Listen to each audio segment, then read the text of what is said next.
Good morning. First of all, I would like to say, excuse me for my English, because I have the tradition to speak in French, or in Arabic. So I wrote this time. Usually I speak like that, but so maybe sure there are some errors, but excuse me.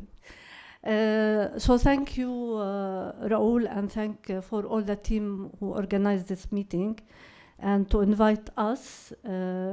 Just to mention that our group has started to work on this, on the project of one democratic, secular Palestine around 2016, and our group was created essentially by our comrade who has left us in 2018, Salame Kele, who is a Palestinian who was living in Palestinian from Bir Zayt, and he was a refugee in Jordan, and then he moved to Syria, and he was arrested 8 years in the prison of Hafiz al-Assad, and then he was expelled from Syria during the Syrian revolution in 2012.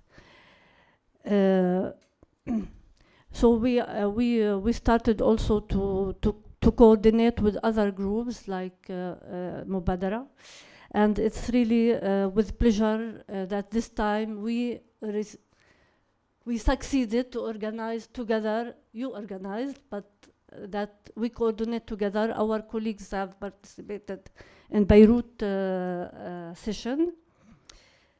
So I would like to attack the subject. Okay.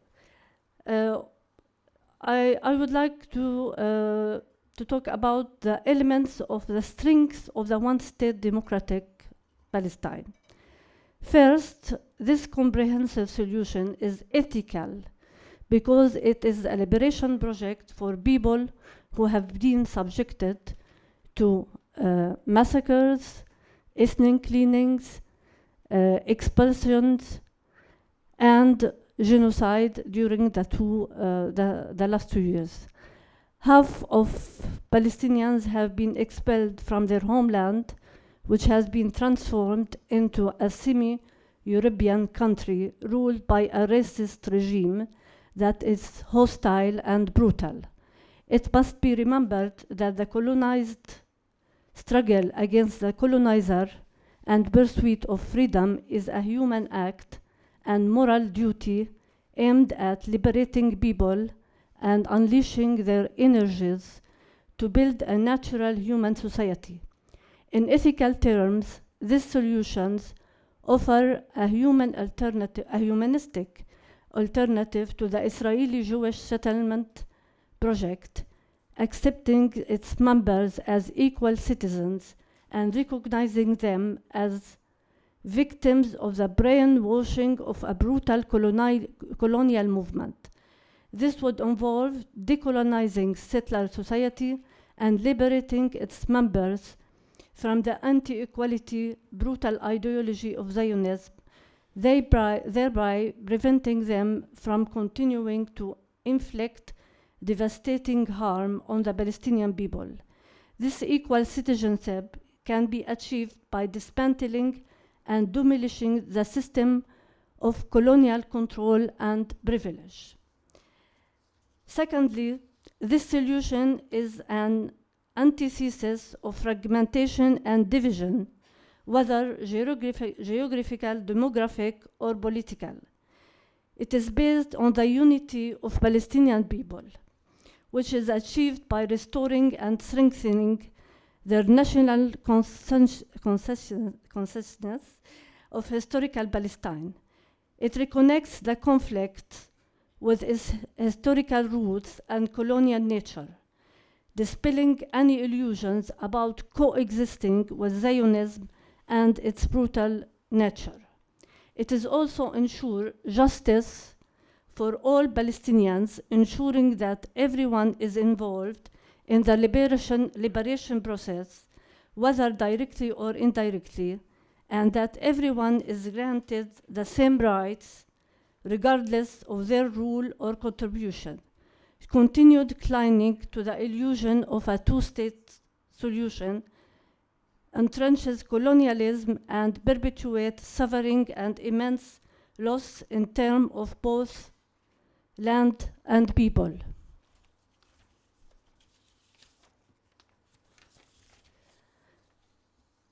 Thirdly, adopting the one-state democratic secular Palestine would revive and restore the legacy of the Palestinian national liberation movement, as well as the nature of the struggle as a colonial one.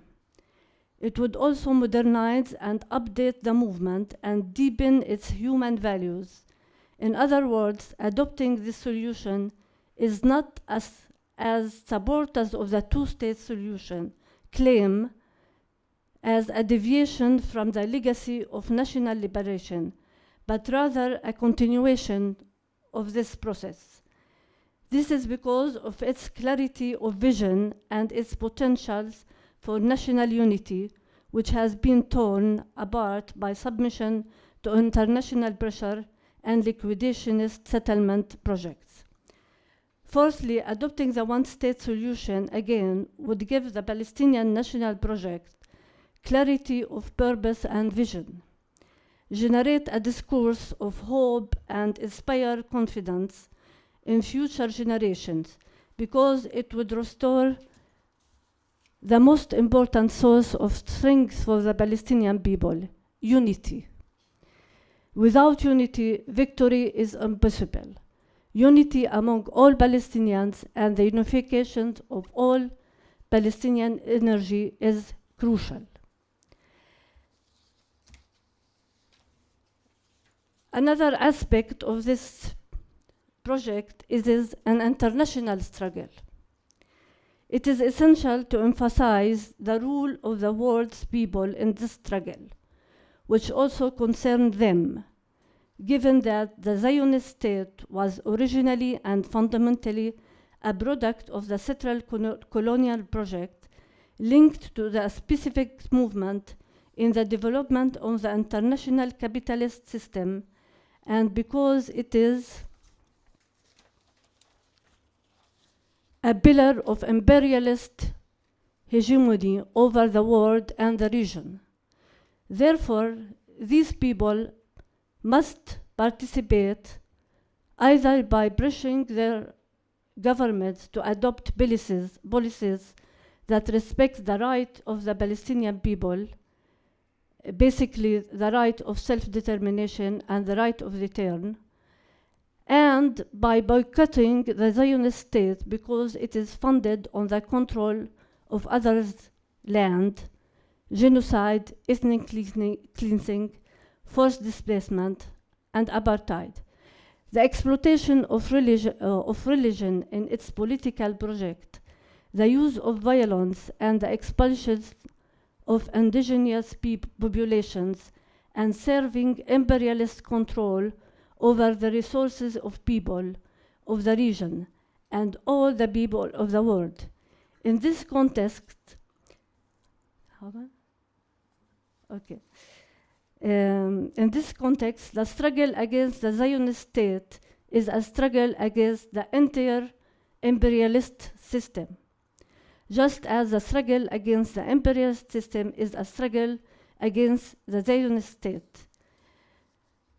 Today, since 2 years, we see a global mobilization for Palestine against the genocide. But actually, when we hear the demonstrators on the whole world saying free Palestine, this is the message that we have, that the Palestinians have to realize and to receive in order to analyze the situation and also to react and develop the political project. Yesterday, Ismail our Palestinian comrade, when he talked that it is really difficult to talk about a vision like that while there is genocide, while there is ethnic cleansing. Of course, the priority today is to stop genocide and to stop the massacre and reconstruct Gaza and let people of Gaza survived and in the whole aspect of survival. But we as Palestinians, especially in the diaspora, because we have clear, I think we have clear mind, we are not subjected directly to the genocide in Gaza or to the ethnic cleansing and massacre and colonial violence in the whole Palestine. So it's maybe we can have more clear vision or more clear analysis to develop our vision. Since 100 years, Palestinian people only react. And now it's time to build a movement and to create a vision that it is to develop this vision in the whole world, in our discourse as Palestinians, and also the discourse of the international solidarity movement with Palestinians. Today, the discourse of solidarity movement, which also engaged in BDS campaign, should actually adopt this vision of one secular democratic Palestine and to build all together with anti-Zionist group in Europe, in the United States, in America, in Latin America, in Africa, everywhere in the world, this large front of anti-Zionist Palestinians, Arabs, all democratic and progressist people also try to attach, try to mobilize also the trade unions, because it's very important. The feminist group also, because Palestinian question is also concerned the feminist groups. So just I want to say, to end by that one secular democratic Palestine guarantees also not only the social justice for the whole citizens, but also the equal rights for women, and the social justice for all popular classes in Palestine. And thank you.